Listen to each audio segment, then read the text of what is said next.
Hi everyone, my name is Yadviga, and today I will be talking about machine learning applications for the optically pumped atomic magnetometers. I'll start off with just giving a general overview of what the magnetometers are, then some of the challenges they're facing, then we'll jump into kind of a short overview of machine learning, and we'll conclude with a couple of examples of applying machine learning onto the atomic magnetometers. So to start, I know it's a lot, but the magnetometers, from the name, they measure magnetic fields. So the most active component of the magnetometers is this alkali metal vapor cell, which is usually made out of rubidium or cesium, and you can kind of see the fabrication of it right here. And it operates by the nonlinear effects, in particular the electromagnetically induced transparency effect, which basically says that you can pass light through, but the absorption of the light will be absorbed and the light will go through, but there are still things happening within that cell.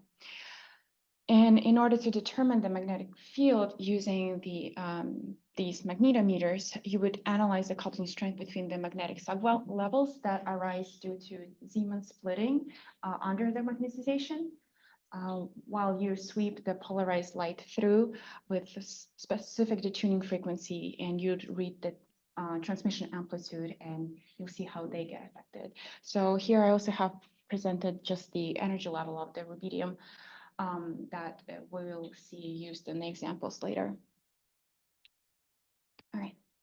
So what are some of the main challenges for the magnetometers? Well, the main challenge for pretty much all of them, and there is a lot of magnetometers, as you can see on the graph to your right, it's the sensitivity. So the best magnetometers overall, they're usually like bulky and very complex. They go to about sensitivity of 1 femtotesla per square root of hertz. That's a pretty bulky unit. I didn't find a way to condense it. So the best all optical. So there's it just operates by probing and lasing with light. Is about 65 femtotesla per square root of hertz, and the best miniaturized one, so if you wanted to package it, is actually it's like 3 orders of magnitude worse. So there's improvement necessary. Another big challenge is that most of the magnetometers can measure the magnetic field amplitude well, but very few can measure the direction of the magnetic field. And as you can see, the ones that were kind of the first ones, they are very complex. So here you see they use 3 different coils, a couple of different light sources in order to find this 3D dimensionality of magnetic field. So now we'll actually jump into kind of machine learning, what it is.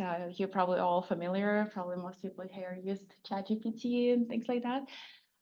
It has been researched pretty much since early 1950s.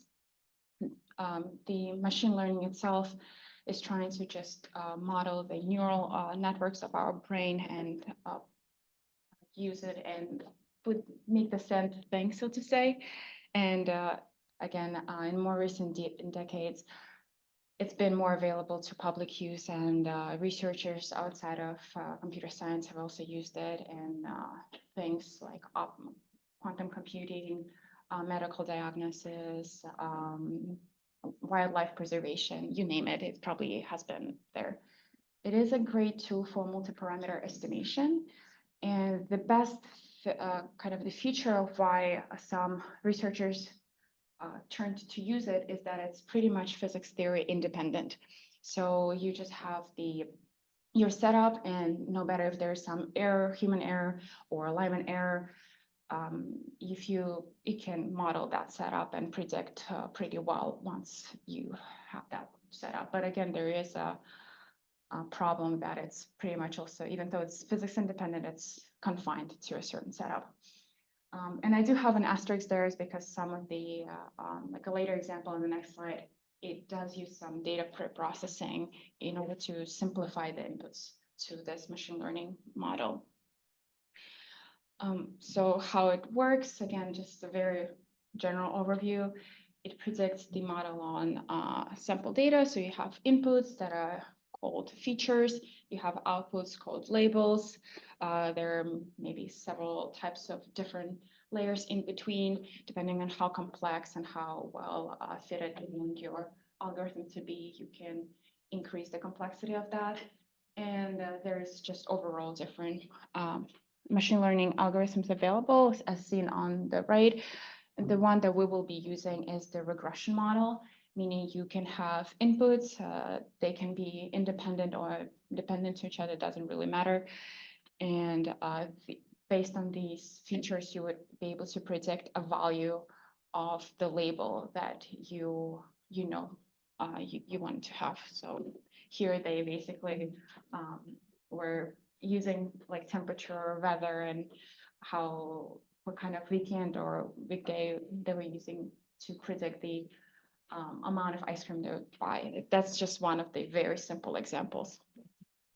So going to actual examples of machine learning used for the magnetometers.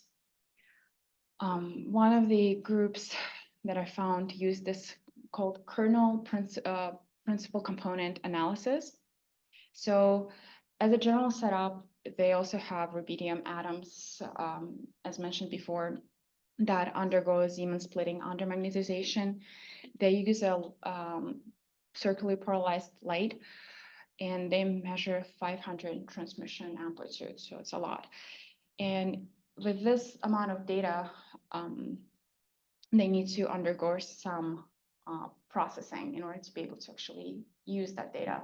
So first they do the principal component analysis, and just not to go into gory details, it's pretty much a mathematical algorithm that can simplify the dimensionality of data, because remember, this is a nonlinear effect happening. And then once they have this dimensionality set to lower order, they make it linear separately. So now you can actually input that data into the machine learning. And then they train it with the support vector regression supervised model. So that kind of goes back to the last slide of which model to choose. And this allows them to extract the changes in magnetic field.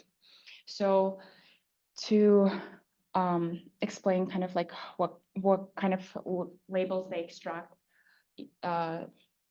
they have the light polarization, polarized light going in the K wave vector direction, and the B is the amplitude of the magnetic field, obviously, and they characterize it by using the theta and the phi angles between the B and the K vector. All right, and this also presents that the fits that they've gotten right here, kind of the accuracy, just the standard machine learning outputs. You always want to obviously train, validate, and test your data and see how well it performs.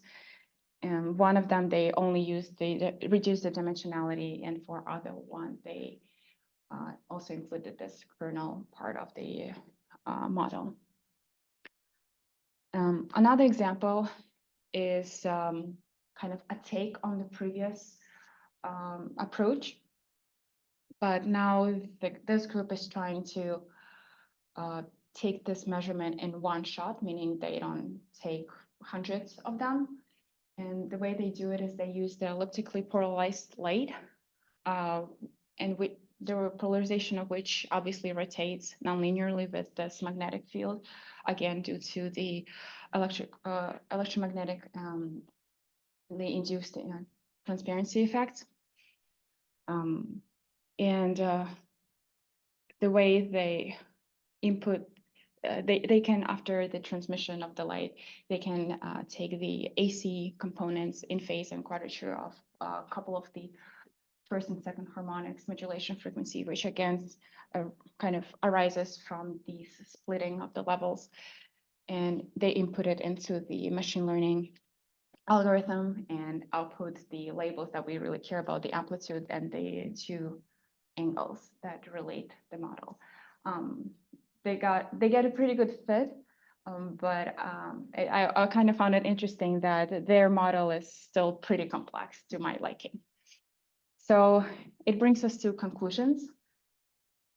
There has been demonstrated integration of machine learning algorithms with these all optical magnetometer setups. They definitely did allow for the simplified measurements. However, there definitely could be more simplification done on both the setup side and the machine learning side, especially bringing back the analysis. But they also can improve the sensitivity, which could probably be improved by noise reduction or alignment precision. And just to kind of reiterate this point is that it's still about 100 times worse sensitivity than the best sensitivities that could be acquired with the big setups that are not necessarily magnetic direction dependent. And with that, I'd like to conclude and thank you for your time. Are there any questions?